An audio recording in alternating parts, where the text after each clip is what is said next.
Se você soubesse como será o culto a Deus lá no céu, lá na eternidade, quando nós estivermos com os nossos corpos glorificados, você refletiria e procuraria oferecer a Deus aqui na terra um culto semelhante ao que ele receberá lá no céu?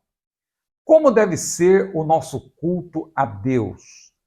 Que tipo de louvor devemos entoar? Como deve ser a forma do nosso culto? E a pregação? Que lugar ela ocupa no culto a Deus? Tudo isso nós queremos responder neste vídeo que está começando agora.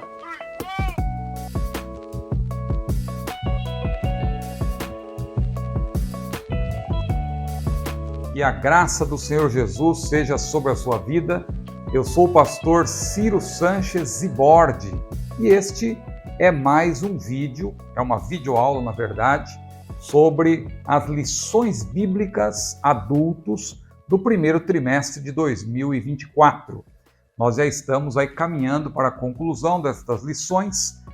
Hoje vamos apresentar a 11ª aula, que tem como título O Culto da Igreja Cristã, lição de número 11, que será estudada presencialmente, se Deus quiser, no dia 17 de março de 2024. Veja, um dia depois do meu aniversário, então estou aceitando presentes, né? Eu faço esse gracejo, mas na verdade, se você quiser realmente me dar um presente, seja membro do meu canal. Já tem centenas de irmãos que estão se tornando membros, eles estão passando aqui, porque é uma maneira também de eu agradecer-lhes, porque nem sempre eu tenho como responder a cada um como eu gostaria. São centenas de irmãos que, por graça de Deus, irmãos e irmãs, que estão se tornando membros do meu canal. Claro, eles fazem isso prioritariamente porque estão me apoiando, mas você sabe que os membros têm benefícios, e um deles é justamente ter o estudo que está por trás de cada vídeo que eu apresento aqui. Além desses vídeos da Escola Dominical, que você sabe, todos eles são acompanhados de um estudo bíblico. Eu nem sempre posso colocar na tela, alguns irmãos andaram aí reclamando, olha, o irmão não coloca mais na tela, é porque isso dá muito trabalho. Eu mesmo que faço a edição, não é? Mas se você quer ter sempre esse conteúdo de maneira antecipada, é muito fácil, é só você se tornar membro. E não é só as lições bíblicas da Escola Dominical que tem esse esboço. Todo vídeo que nós apresentamos aqui, por exemplo, semanalmente, toda semana, nós temos um vídeo de Apocalipse. Estamos fazendo uma exposição de Apocalipse, que nós chamamos de perícope por perícope. Vez por outra, um ou outro irmão reclama que eu uso essa palavra perícope, mas perícope é, na verdade, o parágrafo que nós selecionamos para explicar em cada videoaula. Então, nós apresentamos 4 e estamos caminhando aí para toda semana apresentar uma videoaula que acompanha um estudo detalhado por escrito, que é praticamente um capítulo de um livro que nós estamos já preparando também, que é um comentário completo de Apocalipse, capítulo por capítulo. Vamos analisar os 22 capítulos, os 404 versículos, mas também as 39 perícopes que nós analisamos. São 40 videoaulas, porque a primeira foi uma aula introdutória e agora nós já estamos fazendo a exposição deste livro e você é muito bem-vindo. Muito bem, então a nossa lição é a lição de número 11. Em breve nós vamos também fazer um review das próximas lições bíblicas que serão estudadas no segundo trimestre de 2024. Lição de número 11, cujo texto áureo está naquele texto emblemático, 1 aos Coríntios, capítulo 14, versículo 26. Que fareis, pois, irmãos, quando vos ajuntais, cada um de vós tem salmo, tem doutrina, tem revelação, tem língua, tem interpretação. Faça-se tudo para edificação. E a verdade prática diz-nos o seguinte: o culto é uma sublime forma de expressarmos em adoração, louvor, gratidão e total rendição a Deus. Então, o culto é uma sublime forma de nos expressarmos em adoração, louvor, gratidão e total rendição a Deus. O texto bíblico básico, a leitura bíblica em classe, é Efésios capítulo 5, versículos 15 a 21. Esta é a perícope desta lição, ou seja, o conjunto de versículos que formam aí um todo, para que nós possamos entender o que é o culto também à luz deste texto bíblico. E nós vamos começar, nós sempre fazemos uma abordagem do texto que está por trás da lição, e hoje nós, além de falarmos de Efésios capítulo 5, versículos 15 a 21, nós queremos também fazer uma rápida menção do texto áureo, 1 Coríntios capítulo 14, versículo 26, já que esse texto também nos norteará ao longo dessa exposição. Então veja, 1 Coríntios capítulo 14, versículo 26, que é o texto áureo dessa lição, é um texto que nos mostra o quê? Nos apresenta o quê? O culto coletivo a Deus com 3 ministrações. Nós aprendemos aqui em 1 Coríntios capítulo 14, versículo 26, que o culto a Deus ele tem 3 ministrações. Quais são elas? A ministração do louvor, a ministração da palavra e a ministração do Espírito. Por que a ministração do louvor? Porque Paulo disse, quando vos ajuntais, cada um de vós tem salmo. Os salmos naqueles dias eram cantados. Então, eles eram apresentados em forma de canto. Então, na verdade, Paulo se refere aí ao louvor, ao cântico de louvor, o louvor com música, que deve haver no culto. Também tem que ter a ministração da palavra, porque doutrina, nós vamos ver daqui a pouco, quando o termo doutrina aparece no singular e sem um complemento, sem uma adjetivação, sem uma indicação de que tipo de doutrina é, porque pode ser uma falsa doutrina, por exemplo, a doutrina dos fariseus, que Jesus mencionou. Agora, quando aparece apenas doutrina, ou sã doutrina, ou como Paulo menciona aqui, cada um de vós tem doutrina, não é qualquer doutrina, evidentemente, é uma referência à palavra de Deus devidamente compendiada, resumida, sistematizada, é a explicação do que está na Bíblia. Então o culto tem que ter isso, ministração da palavra. E em terceiro lugar, a ministração do Espírito, expressa nesse versículo por meio de quê? Língua, revelação, veja, quando vos ajuntais, cada um de vós tem salmo, tem doutrina, tem língua, tem revelação, tem interpretação, faça-se tudo para a edificação. Então, é importante você observar aí este versículo, porque ele vai nortear também o nosso estudo. E veja que todas essas ministrações que esse texto apresenta, ministração do louvor, ministração da palavra e ministração do Espírito, é para edificação. Paulo falou, faça-se tudo para edificação. Então veja que elas não competem entre si. Isso é importante também. Hoje em dia, infelizmente, os cultos são regados à música. O tempo todo tem que ter música. Antes de começar propriamente a reunião, os músicos já estão tocando, aí vai começar a oração, tem fundo musical na oração, aí qualquer parte do culto, fundo musical. Aí quando o pregador vai pregar, que é o momento de todos ficarem em silêncio, até os músicos deixarem o seu instrumento para ouvir a palavra, não, os músicos continuam tocando. Veja, o louvor é uma bênção, a música de louvor é maravilhosa, mas ela não pode competir com a exposição da palavra. Como assim não ser competir? Estamos todos no mesmo propósito. Pois é, mas a música ela tem mensagem própria. A música não é neutra. E a pregação da palavra, a exposição da palavra é suficiente. Quando você quer apresentar a exposição da palavra junto com a música, vai haver uma competição. Se for uma música conhecida, pior ainda, as pessoas vão querer cantar a música. E dependendo da música, se é uma música melodramática, então, veja, esse negócio de colocar fundo musical durante a pregação é uma novidade. É uma novidade, é um modismo, porque desde Jesus, eu tenho dito, eu falo com conhecimento de causa, modéstia à parte, mas desde Jesus até Billy Graham, nenhum pregador precisou de fazedor de fundo para pregar. Mas, lá no fim da década de 80, nos Estados Unidos, começou esse modismo entre milagreiros e animadores de plateia. Pessoas que queriam realmente manipular a plateia, condicionar o auditório, começaram a usar essa prática. Agora, o pregador que se preza, ele não precisa disso. Mas deixa eu parar por aqui, porque eu gosto desse assunto. Eu tenho livros nessa área da pregação, mas o assunto hoje é em torno do culto. Então, vamos analisar rapidamente.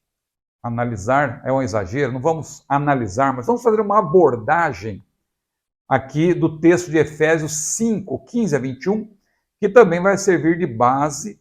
Então, daqui a pouco vamos entrar nos tópicos propriamente da lição. Você que já conhece aqui a minha videoaula, sabe que eu gosto de fazer uma exposição introdutória, assim que às vezes é um pouco demorada, mas eu vou apresentando as bases.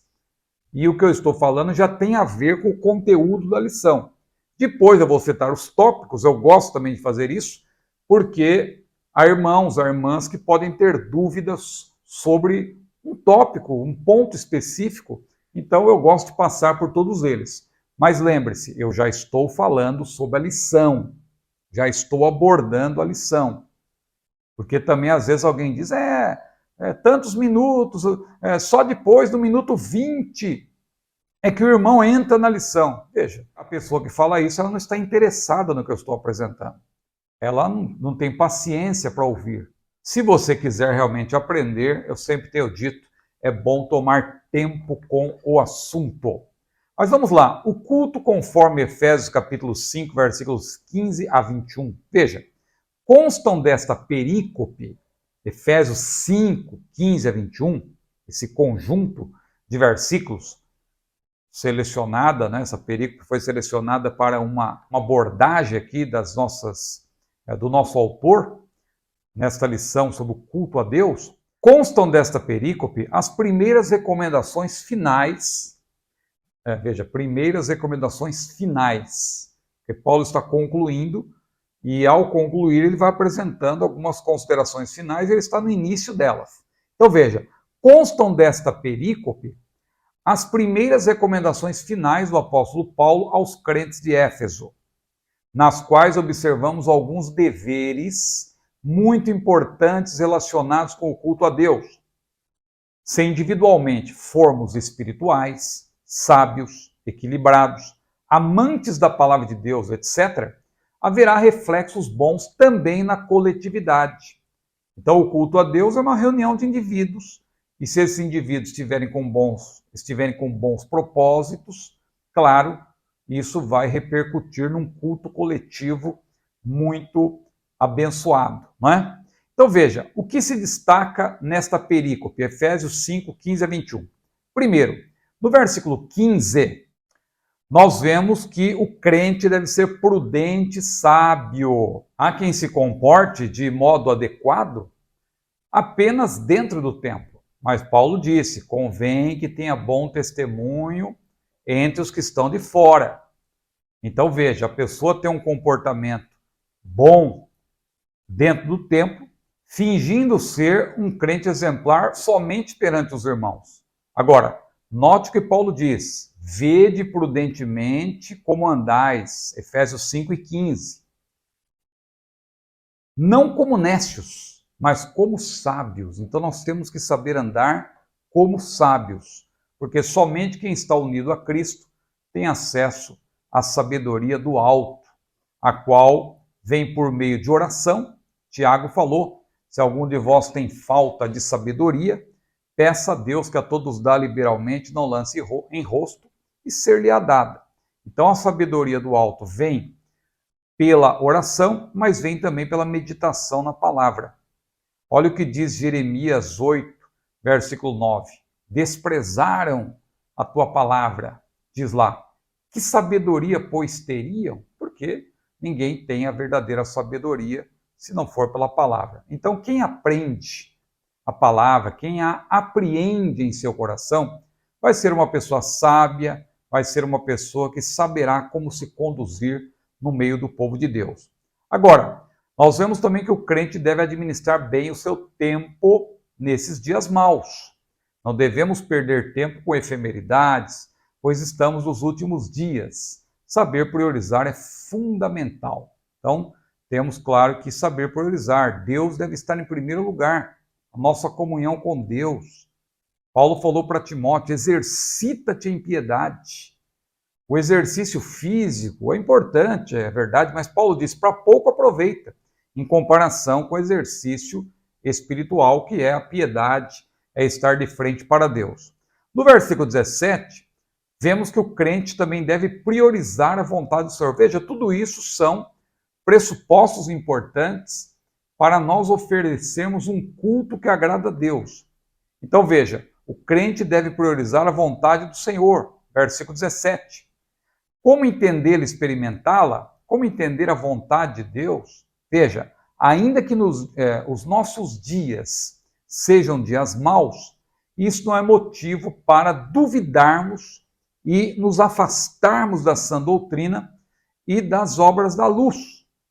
Para entendermos a vontade do Senhor, devemos buscá-la, claro, em sua palavra, porque a palavra de Deus é lâmpada para os nossos pés, diz o salmista, lâmpada para os meus pés e a tua palavra, e luz para o meu caminho.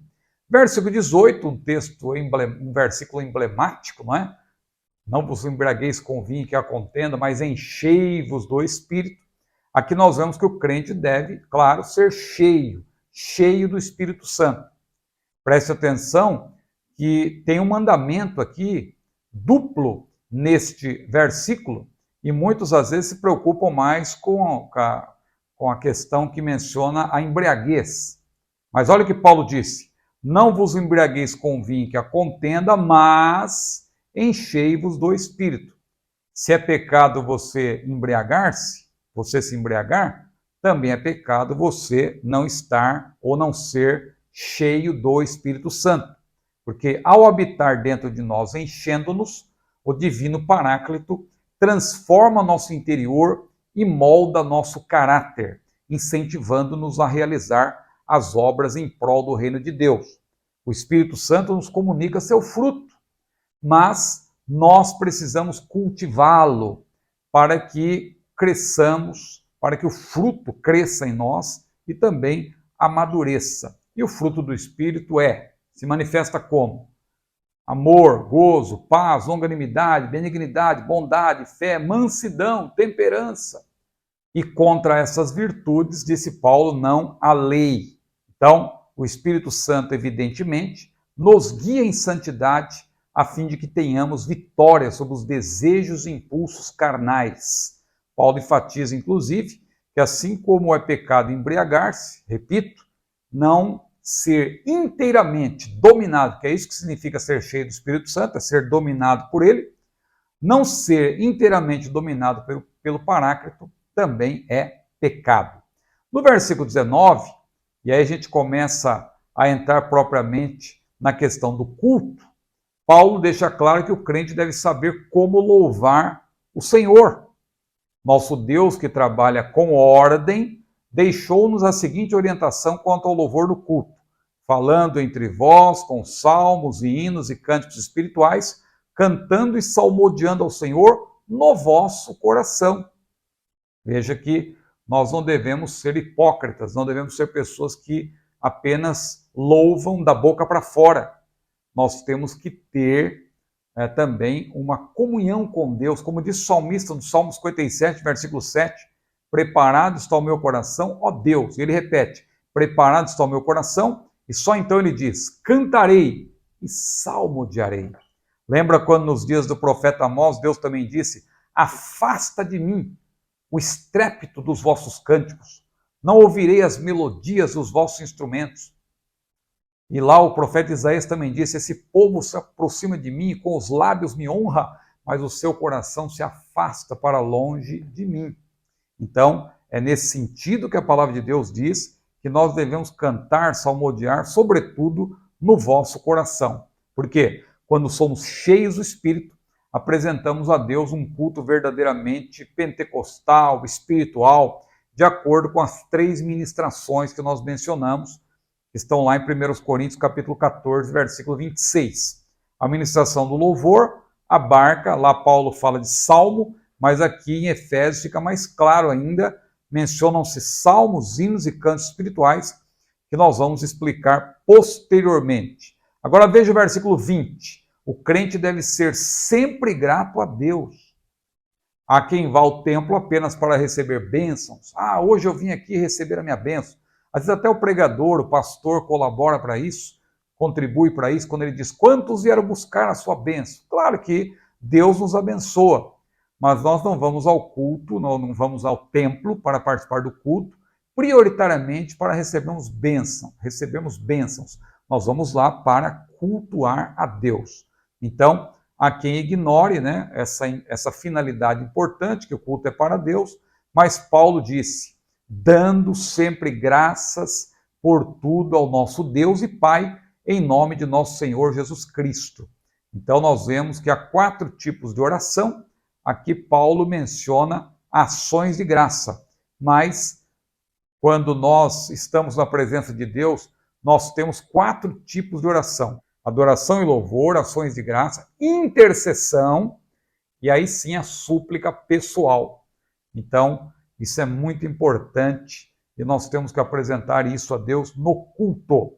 E finalmente o versículo 21 mostra que o crente deve ser uma pessoa humilde. Muitos se sentem superiores a seus irmãos por causa do dom que Deus lhe deu. Veja que absurdo.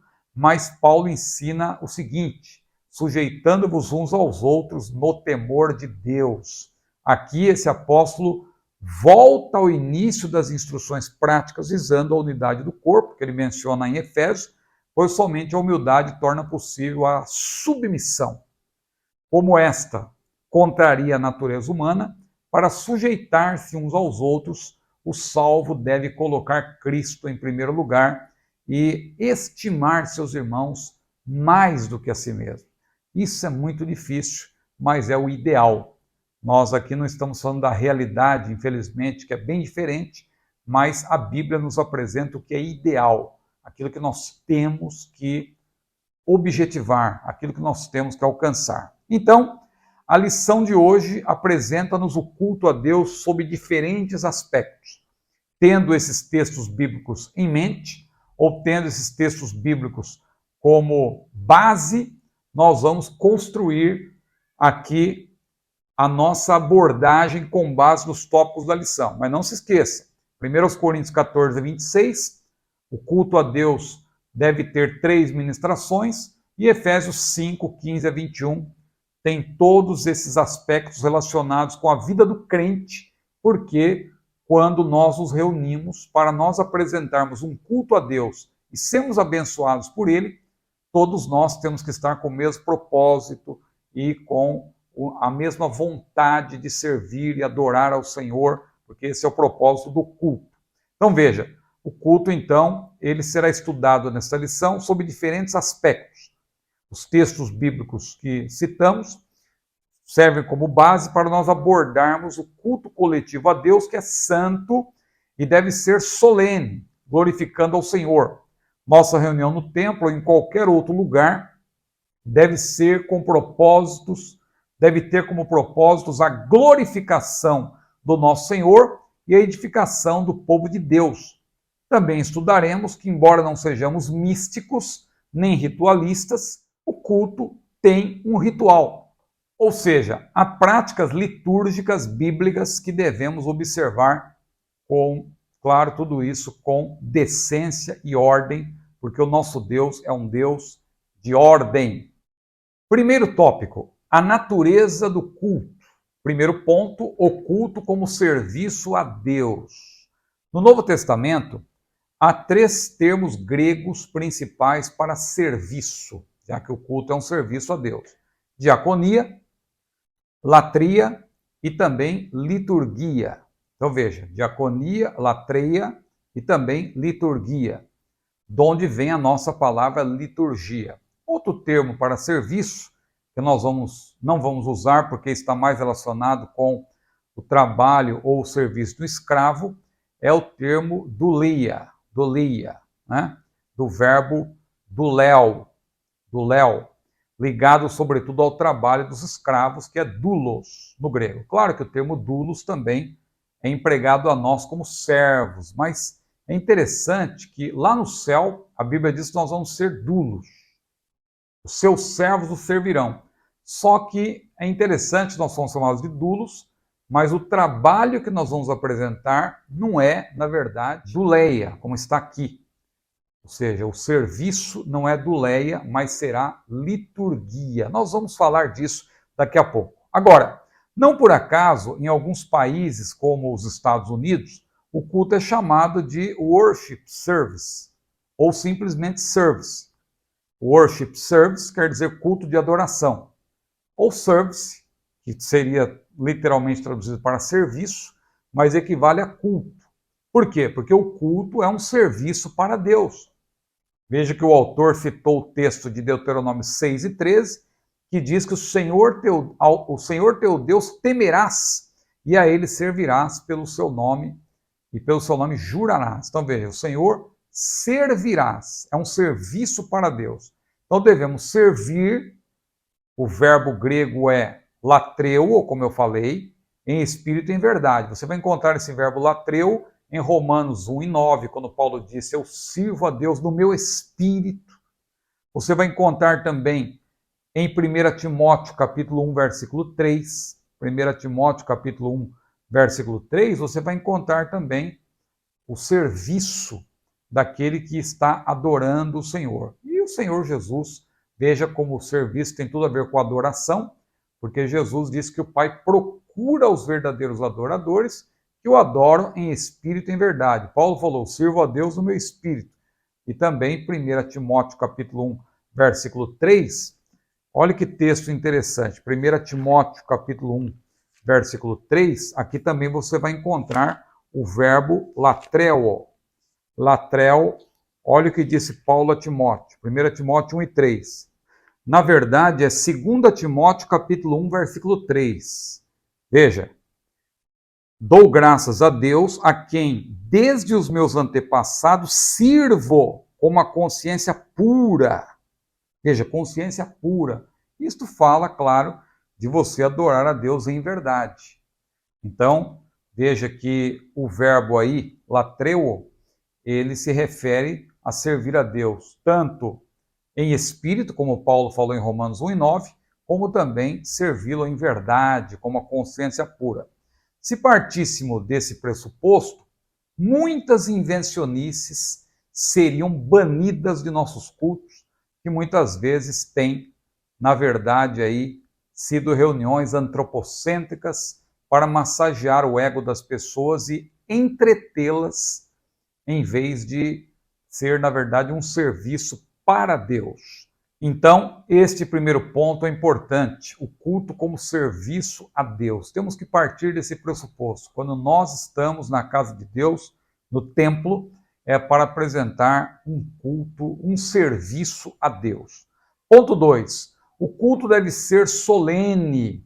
A melhor maneira de sabermos como deve ser o culto a Deus aqui na terra é olhar para o último livro da Bíblia, o qual nos ensina como serviremos ao Senhor no céu. Sabemos que ali, conforme Apocalipse 22 e 3, veja que eu já citei, os seus servos o servirão. Ou literalmente, eu coloquei aí no roteiro, você que é membro recebeu, os seus servos o servirão. Roi do loi autu latrel sussim auto, né? Observe como o verbo latreu aparece aqui. É latreu, repito, e não do léu. É interessante, nós somos chamados de doulos, que é roi do loi, os seus servos. Olha aí, roi do loi, os seus servos, os próprios servos de Deus, né? Roi do loi autu, latreu sussim auto. Os seus servos o servirão a Deus. Só que quando é para nos chamar, é o único título que vai continuar no céu, o título de servo, é uma coisa. Agora, quando fala da nossa ação, do que nós vamos fazer na presença de Deus, Apocalipse 22 e 3, claro, descreve nós lá na Nova Jerusalém, na presença do Senhor. Deus já terá feito novos céus e nova terra nessa ocasião. Então, olha que interessante, os seus servos os servirão. E aqui o verbo é latreuo. Então é importante, nós vamos adorar a Deus. Será que estamos dispostos a cultuar a Deus aqui, do mesmo modo que cultuaremos o Senhor ali, quanto à forma e conteúdo?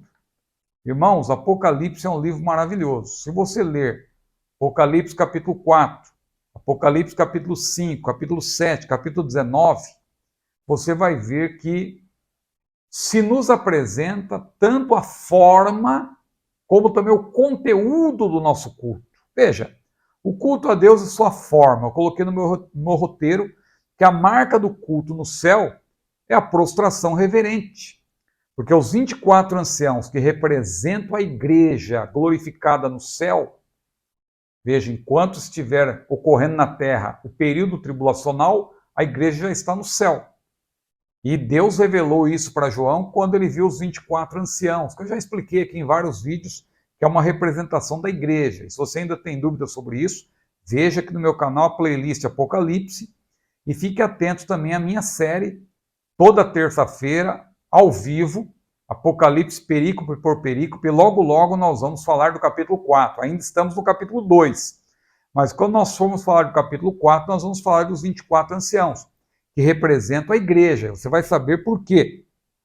Então veja, os 24 anciãos prostravam-se diante do que estava sentado sobre o trono e adoravam o que vive para todo sempre e lançavam suas coroas diante do trono.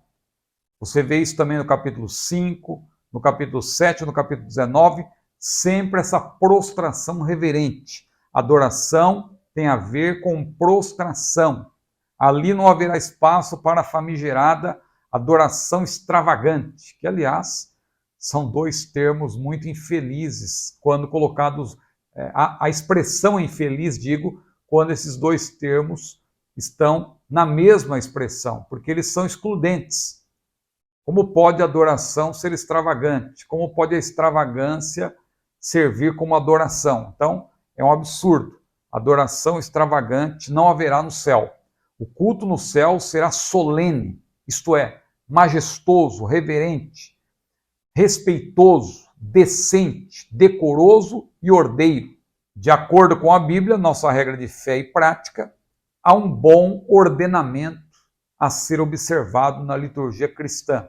Paulo foi claro a dizer aos coríntios, faça-se tudo decentemente, com ordem. É importante nós observarmos este texto e outros. Falamos aqui sobre a ceia na lição passada e que é preciso nós estarmos na presença de Deus, não de maneira profana, não ali para simplesmente comer a ceia do Senhor. Esse culto é muito importante. Não podemos comparecer diante de Deus de maneira desordenada. Então, por isso que Paulo falou, aquele que come e bebe indignamente será culpado do corpo e do sangue do Senhor. O culto a Deus é coisa séria. Não somente a ceia, qualquer culto que prestamos a Deus. Então, no que tange a forma, o nosso culto tem a ver, sobretudo, porque lá no céu será assim, tem a ver com prostração. Não é show, não é para você se divertir, não é para entretenimento. Claro, falar isso hoje em dia é você tirar água do oceano com um pequeno balde, porque infelizmente as pessoas já foram cooptadas pelo espírito da pós-modernidade, pelo pragmatismo, pelo utilitarismo, pelo hedonismo, e elas vão achar um absurdo isso. Muitas delas vão achar um absurdo isso que eu estou falando. Mas, contra fatos não há argumentos. No céu, se a Bíblia nos revela que no céu, na presença de Deus, o nosso culto será uma prostração diante do Senhor, por que eu vou querer oferecer aqui a Deus algo que ele não vai receber lá no céu. Agora, é importante observar que Apocalipse também fala do conteúdo. Hoje em dia estão aí apresentando vários tipos de composição, protestos e tal. E veja, eu não tenho nada contra os artistas. A pessoa que é artista, ela pode compor o que ela quiser. Mas para o louvor do Senhor, no culto, irmãos, nós temos que apresentar algo que enalteça o Senhor.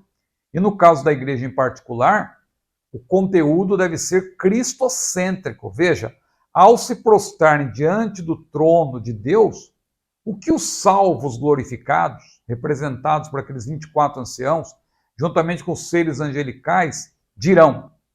Observe, e cantavam um novo cântico, dizendo: digno és de tomar o livro e de abrir os seus selos, porque foste morto, e com teu sangue compraste para Deus de toda tribo e língua e povo e nação, e para o nosso Deus os fizeste reis e sacerdotes, e reinaremos sobre a terra. Digno é o Cordeiro que foi morto de receber o poder e riqueza, e sabedoria, e força, e honra, e glória, e ações de graça. Tudo isso está lá em Apocalipse, capítulo 5, versículos 9 a 12. No capítulo 4 também você vê isso, no capítulo 7, no capítulo 19. Ou seja, o culto a Deus no céu será um culto cristocêntrico. O conteúdo daquilo que nós vamos apresentar a Deus será cristocêntrico. Mas vamos para o terceiro ponto. O culto é santo.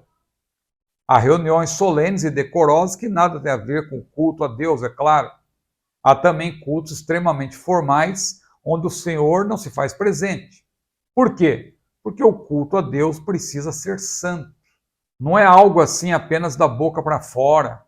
Não é uma reunião solene apenas, decorosa, porque isso você encontra até em reuniões políticas, em reuniões do judiciário, mas quando você fala do culto a Deus, essa solenidade, ela é, na verdade, o exterior de uma santidade interior, porque os servos de Deus devem ser santos.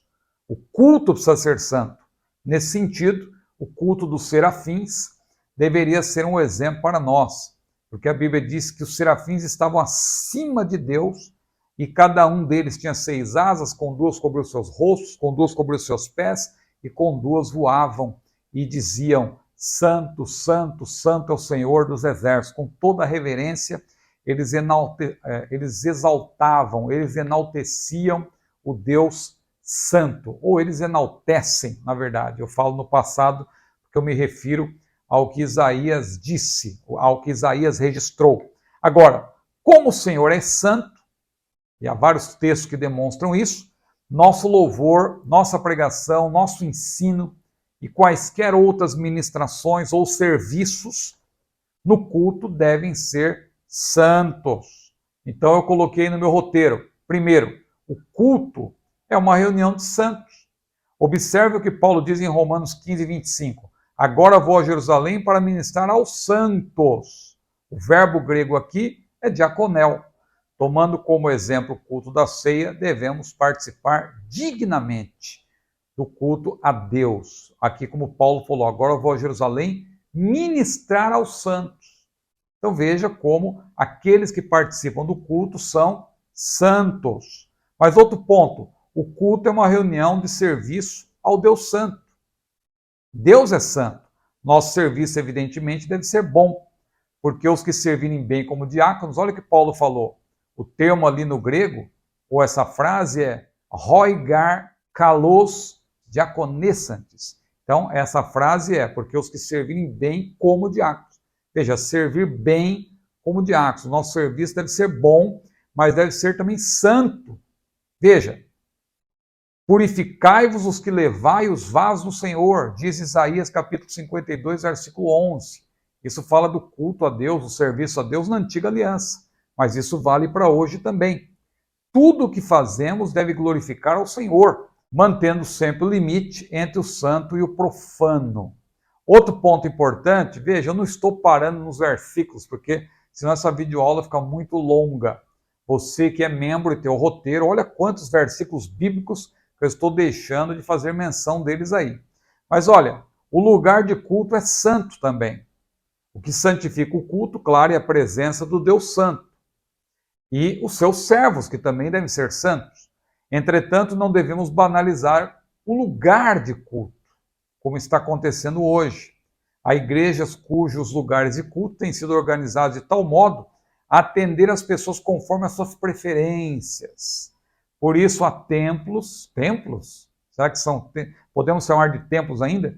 Que parecem casas de shows, discotecas, boates, espaços para programas de auditório e assim por diante. Em alguns lugares não há mais púlpito. Em outros, a tribuna deu lugar a uma grande passarela, similar à dos shows de astros mundanos. Outro dia eu vi aí um pregador, corria no palco, para lá, para cá, naquela grande passarela que faz assim uma espécie de uma cruz, né? Deitada, corre para cá, corre para a direita, corre para a esquerda. É um palco de astro pop, realmente. Em alguns lugares está assim. O pregador não expõe mais as escrituras. Sua missão é entreter a galera e berrar frases de efeito ao som de músicas eletrizantes. É assim que está a pregação hoje. Na hora da ênfase, o baterista começa a tocar e tem instrumentos e tudo aquilo. Eu citei isso na outra videoaula, não é? Infelizmente. Mas vamos para o segundo tópico, o propósito do culto. Primeiro ponto, glorificar a Deus. Culto solene não deve ser confundido com liturgia fria, sem vida ou triste. O culto a Deus é uma celebração, como nos ensina os Salmos. Você lê o livro de Salmos, você vai ver a celebração, celebrar com júbilo ao Senhor e tal. Aí estão no roteiro vários versículos dos Salmos. E essa celebração que continuará no céu, já dissemos, deve ser cristocêntrica, evidentemente. Nossos hinos precisam exaltar ao Senhor e fazer menção da sua obra redentora, e não servirem prioritariamente para massagear os egos dos crentes ou apresentar críticas de cunho ideológico. Infelizmente, nós temos visto hoje, e eu não tenho nada contra, repito, um artista querer apresentar uma crítica ao governo, por exemplo, uma crítica por meio da arte. Infelizmente, as pessoas também às vezes misturam, né? Aquilo que é, na verdade, dever do Estado e mistura com a igreja, como se a igreja e o Estado fosse a mesma coisa. A gente viu outro dia isso aí ganhando bastante destaque. Eu lá no meu Instagram, eu fiz também uma crítica e vieram lá os defensores desse tipo de louvor, entre aspas, que eles chamam de profético, mas não tem nada a ver com o louvor a Deus. O louvor a Deus não deve ser algo ligado a uma crítica ideológica. Tenhamos cuidado para que o conteúdo do louvor e da pregação não estejam eivados de conceitos antropocêntricos, visando a um fim que não seja glorificar a Jesus Cristo, nosso mediador e sumo sacerdote. Há um só Deus e um só mediador, diz a Bíblia, entre Deus e os homens, e este mediador é Jesus Cristo, homem. O segundo ponto, quando não se cultua a Deus. Então o autor mostra o perigo de não se cultuar a Deus de fato, porque o culto é um serviço para Deus. Se a igreja se reúne e não é para servir a Deus, veja, é uma reunião em vão. Saber que todo e qualquer culto deve ser um serviço para Deus é um norte para nós. Tudo o que preparamos deve ser para a glória de Cristo. Ainda que haja cultos temáticos, por exemplo, nós temos culto de doutrina, culto dos jovens, culto dos adolescentes, casamento é um tipo de culto, ocasiões especiais, mas tudo isso tem que ter como propósito o serviço do Senhor, mesmo no casamento. Eu já fiz alguns casamentos, já faz tempo que eu não faço, mas meu casamento, o casamento que eu fazia, era, na verdade, um culto a Deus, com pregação e tudo, claro, destinado ao assunto em particular, aos noivos, mas era uma oportunidade até para pregar o Evangelho. Então é um culto para Deus com a presença dos noivos e convidados. Então eu coloquei aqui no meu roteiro também até o Natal como exemplo de culto. Como deve ser um culto de Natal, por exemplo? Se a motivação dos crentes for antropocêntrica, pensarão somente em enfeites, troca de presentes, comida. Mas se a motivação for cristocêntrica, como de fato deve ser, o culto é para Deus, a ênfase desse culto recairá sobre a encarnação do Verbo, seguida por sua vida de exemplo, sem pecado, sua morte por nossos pecados e sua ressurreição para nossa justificação. É assim que deve ser um culto de Natal. Pode ter peças natalinas, claro, é uma ocasião especial, mas tudo mostrando a obra do Senhor Jesus, a sua obra redentora, que está num tripé, a sua encarnação para revelar a glória do Pai, a sua morte expiatória por nossos pecados e a sua ressurreição para a nossa justificação. Paulo repreendeu os coríntios porque a motivação deles ao celebrar a ceia, repito, estava errada. Eles se reuniam simplesmente para comer a ceia do Senhor. Terceiro ponto, o culto também é para edificar a igreja. Claro, quando se fala em edificar a igreja, a linguagem é metafórica e alude ao desenvolvimento do corpo de Cristo como edifício em processo de construção. Para entendermos como se dá a edificação do salvo, sobretudo no culto a Deus, é preciso examinar algumas passagens bíblicas. Eu coloquei no roteiro, você que é membro, olha que interessante, Mateus 16 e 18, Jesus, quem foi o primeiro a falar da edificação da igreja, edificaria a minha igreja, as portas do inferno não prevalecerão contra ela. Claro que ele fala aí, empregando o verbo no futuro, porque ele se referia à era da igreja, quando a igreja começaria a ser edificada por meio da ação do Espírito, mas foi Jesus quem criou a igreja. A igreja começa com Jesus, mas ela é inaugurada, ou a sua era é inaugurada no dia de Pentecostes. Outros textos que eu cito aí, que não há tempo de explicar melhor, 1 Coríntios 3, 11 a 15, 1 Coríntios 14, versículos 3, 5, 12, 26, todos eles mostram que os dons congregacionais são dados para edificação. E no culto existem 3 ministrações, como eu já mencionei, a do louvor, a da palavra e do Espírito, todas para edificação. E Efésios 4, 11 a 16 menciona também que os dons ministeriais são para edificação. Você sabe a diferença, não sabe? Eu já expliquei. Se você tiver dúvida, eu tenho uma playlist aqui, Teologia Pentecostal, em que eu explico a diferença entre dons congregacionais e dons ministeriais. Os dons congregacionais são dados a todos os crentes batizados do Espírito Santo. Todos podem profetizar. Paulo falou, por exemplo, procurai com zelo os melhores dons, principalmente o de profetizar.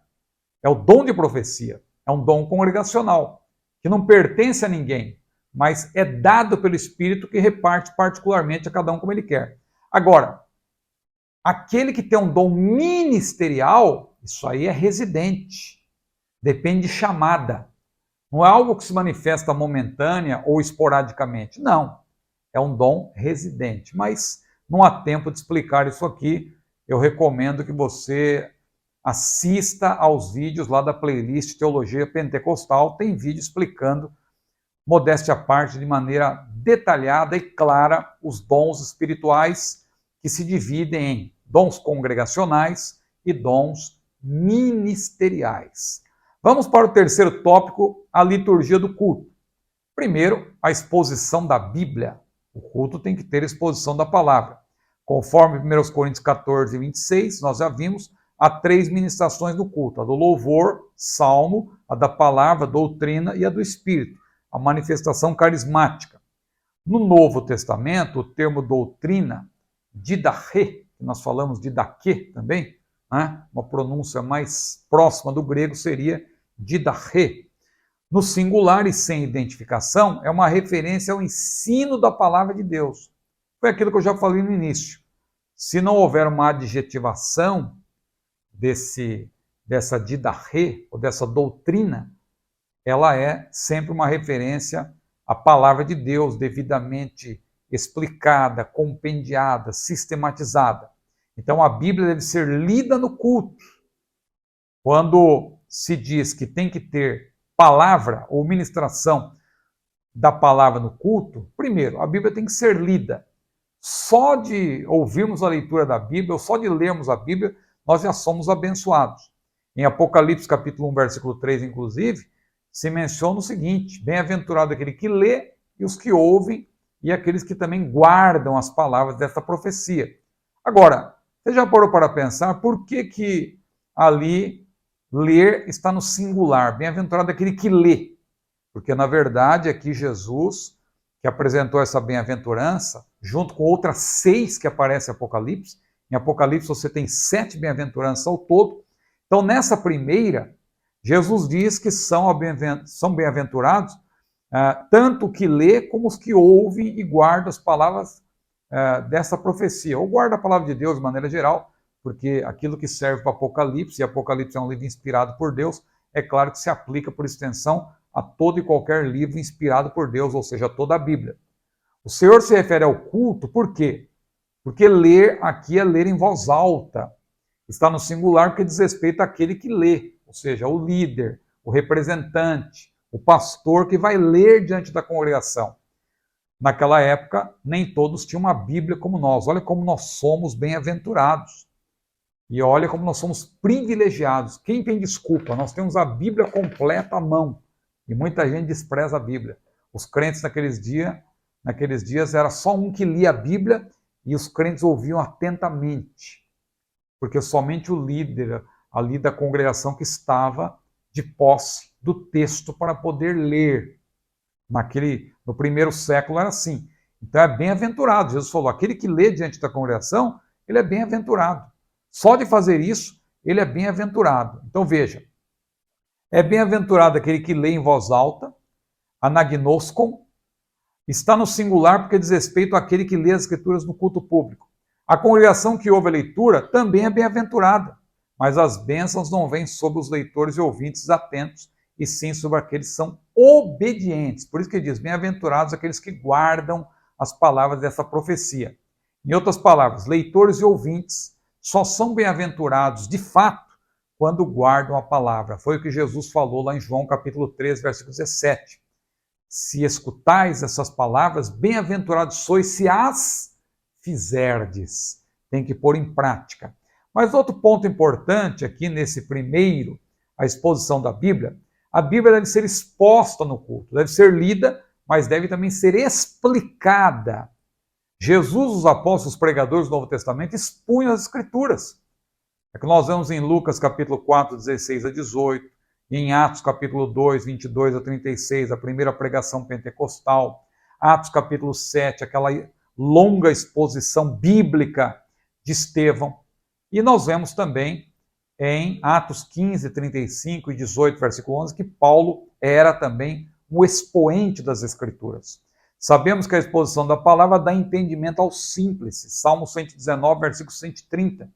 A exposição das tuas palavras dá luz, dá entendimento aos simples.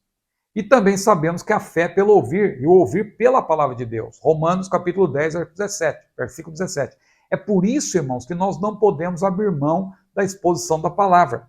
Hoje estão substituindo a exposição da palavra por uma série de coisas, peças teatrais. Não.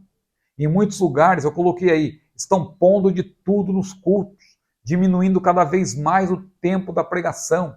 Música em excesso, muitas vezes música dançante, e não para o louvor do Senhor, música que balança o corpo, mas não balança o coração, coreografia, peças teatrais, etc.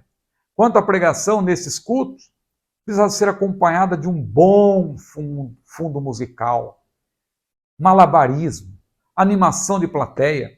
Como Paulo profetizou, virá tempo em que não sofrerão a sã doutrina. Antes, tendo comichão, tendo coceira nos ouvidos, amontoarão doutores conforme a sua própria concupiscência. É isso que está acontecendo. A palavra em si parece que não tem valor nenhum.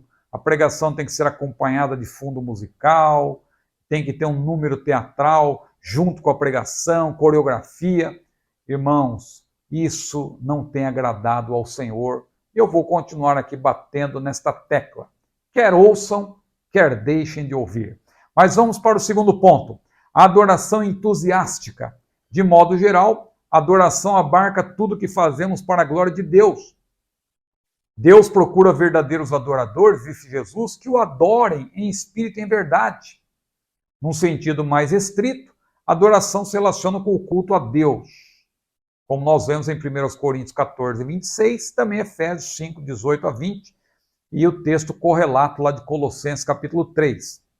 É interessante que em 2 Crônicas capítulo 20, versículos 18 a 22, adoração, louvor e cântico de louvor aparece exatamente nesta ordem, mas entrelaçando-se. Porque, claro, para você louvar a Deus, você tem que ser um adorador. O produto do adorador não é só o louvor, é claro, não é só o cântico também. Tudo que é em nós deve glorificar o nome do Senhor. Bendize a minha alma, Senhor, e tudo que é em mim, diz o salmista, bendiga o seu santo nome. Então o adorador que se preza, ele louva, mas ele não louva só cantando. O cântico é apenas uma forma de louvor. Ele louva também pregando, ensinando, tendo um bom testemunho, digo, por meio da sua boa conduta, que o bom testemunho, na verdade, a gente tem o costume de falar, né? Ô irmão, você tem que dar bom testemunho, mas na verdade o bom testemunho, quem dá, são as pessoas que estão à nossa volta. E o próprio Deus. Lembra quando Jesus andou na terra? Quem que dava bom testemunho de Jesus? Além de pessoas também, mas se bem que as pessoas era mais difícil, era um ou outro. A maioria, Jesus perguntou, o que os homens dizem que eu sou? Mas tinha aqueles que eram ousados, que diziam que Jesus expulsava demônios por Beelzebu.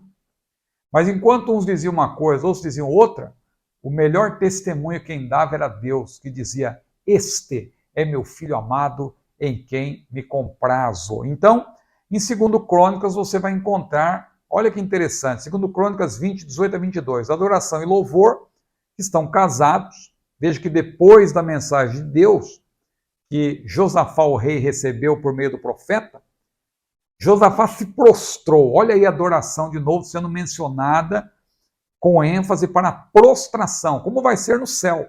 Josafá se prostrou e todos adoraram o Senhor com o rosto em terra, versículo 18. Em seguida, levantaram-se os levitas para louvar o Senhor com voz muito alta, versículo 19. E aí, nos versículos seguintes, versículos 20 e 21, nós vemos que pela manhã saíram ao encontro quando Josafá ordenou cantores para o Senhor, a fim de que louvasse a majestade santa com júbilo e louvor.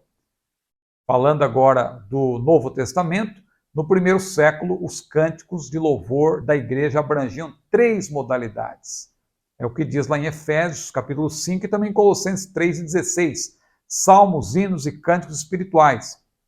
Os salmos, como eu falei, eram os mesmos contidos no Antigo Testamento, que eram cantados. Os hinos eram as composições atuais para aqueles irmãos, que eram compostas naquela época. E os cânticos espirituais englobavam uma gama maior de composições líricas, incluindo as anteriores. Mas também os cânticos espirituais nós podemos entender que Deus comunicava também como uma ministração especial do Espírito Santo no momento de glorificação coletiva a Deus. Eu já vi isso muito acontecer também no nosso meio pentecostal. Deus, por sua graça, já me deu também alguma coisa nesse sentido, uma espécie de uma mensagem profética e de louvor a Deus ao mesmo tempo por meio de um cântico, falando em línguas a priori, mas depois Deus também nos dando uma interpretação. Eu creio que isso também pode ser englobado por essa expressão cânticos espirituais. E o terceiro e último ponto seria uma longa exposição, se eu tivesse tempo, mas quem tem o meu roteiro vai ter o privilégio de receber esse estudo que eu fiz. O lugar da adoração no culto pentecostal. Em matéria de culto, nesses tempos pós-modernos, muitas igrejas têm priorizado as preferências do ser humano ou se desviado do ideal constante da palavra de Deus. Podemos dizer, pela nossa observação, o estudo que eu fiz, que há pelo menos 7 estilos de culto no evangelicalismo brasileiro. Considerando o que vimos sobre adoração no céu, e tendo em vista que o culto é um serviço, sobretudo para Deus, qual seria o melhor modelo de culto? Qual seria a melhor liturgia? Então, repito, você que tem o meu roteiro, você vai receber aí, você já recebeu, na verdade, antecipadamente, 7 tipos de liturgia. Eu não tenho tempo, peço desculpas para os irmãos que não são membros do meu canal, eu não tenho tempo de expor isso aqui agora, senão esse vídeo vai ficar muito longo. Mas você que é membro, pelo menos tem o roteiro. Então eu menciono aí, ó, liturgia formal. Eu coloquei aí que é uma relíquia, sobretudo no Brasil. Está presente na igreja anglicana e obedece rigorosamente às prescrições das liturgias anglicana, reformada e anabatista. Mas veja, para cada uma dessas liturgias, eu coloquei um perigo. No caso da liturgia formal, o perigo, o formalismo e o mecanicismo, de modo geral, impedem os crentes de darem lugar ao Espírito Santo.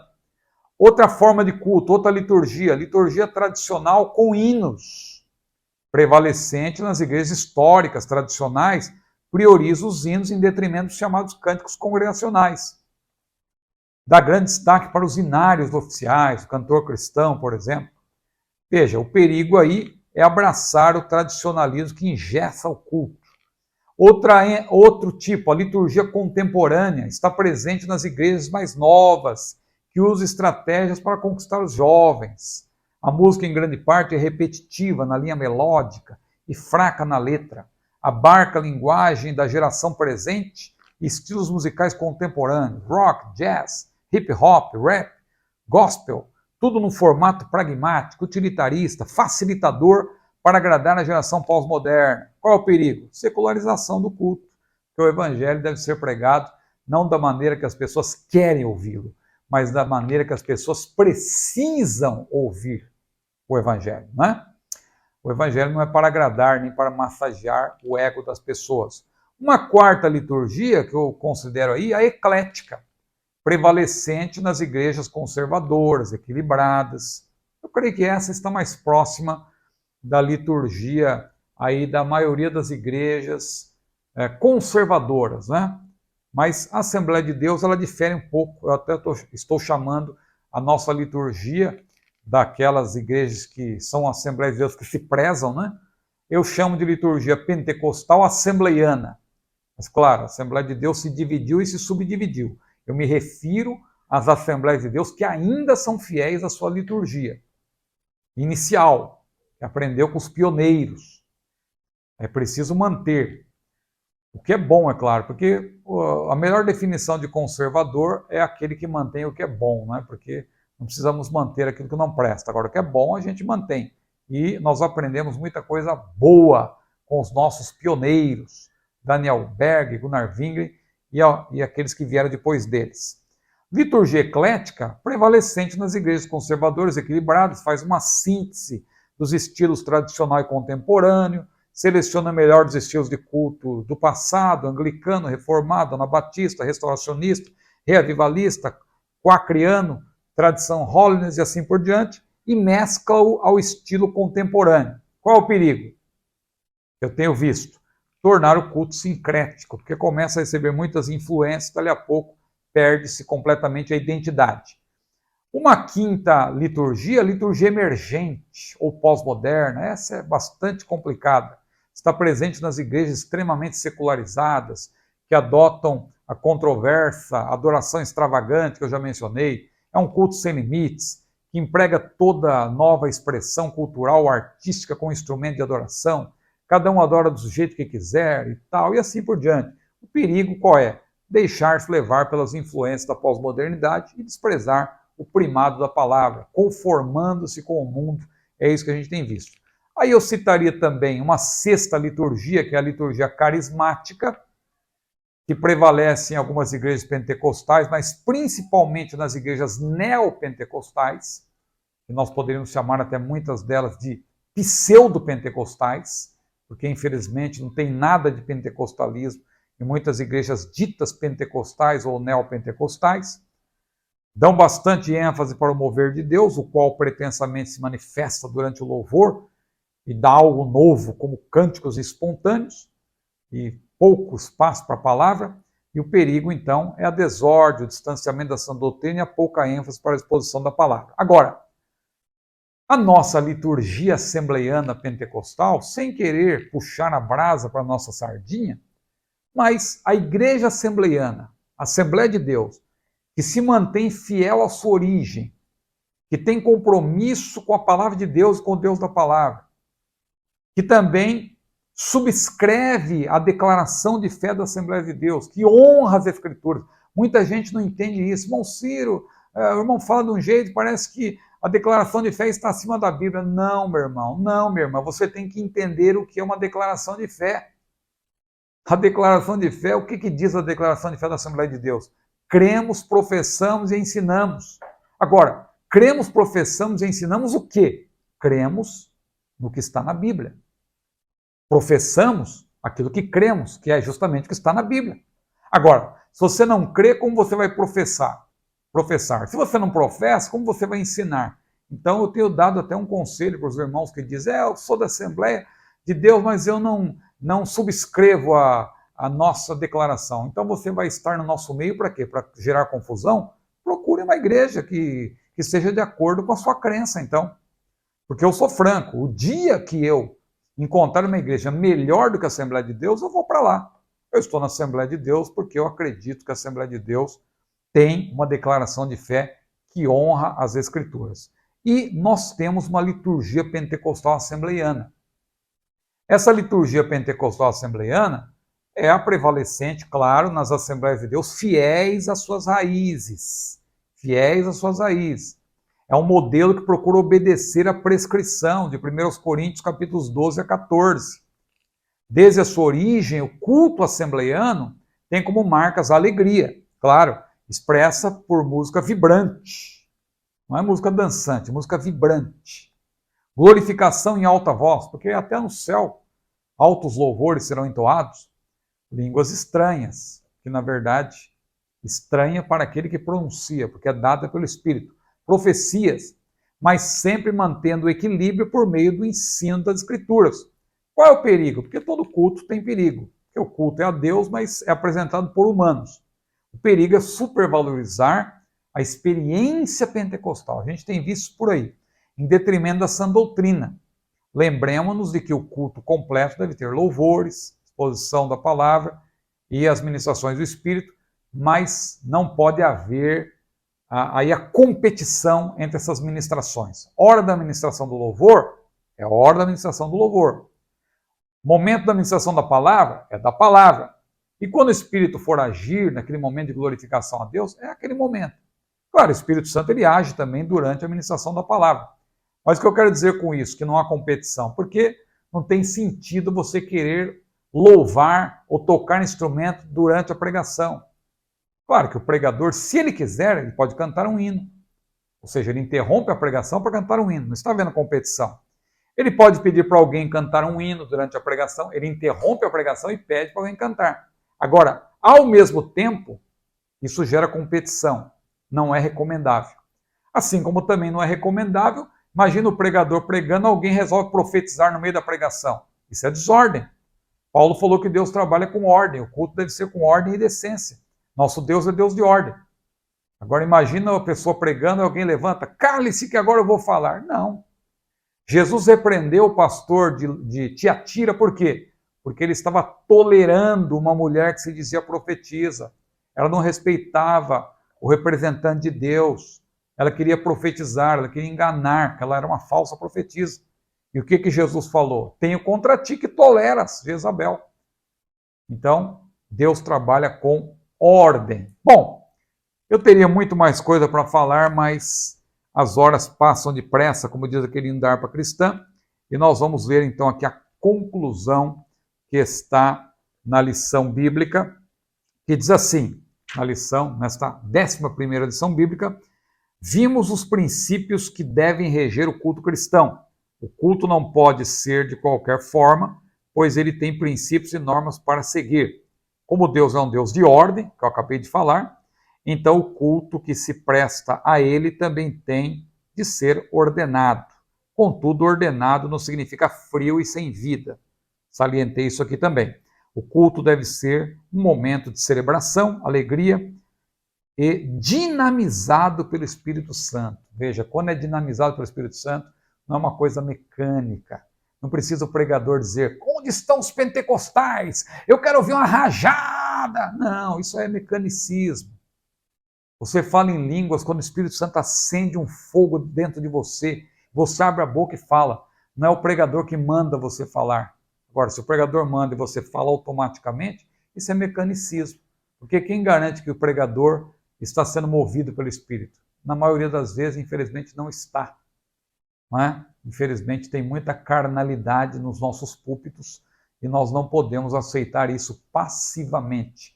Tá bom? Olha só, concluindo por aqui, lembrando também, olha, as coisas na Israel estão se acalmando e eu vou voltar a anunciar aqui, a partir dessa semana, a nossa viagem para Israel.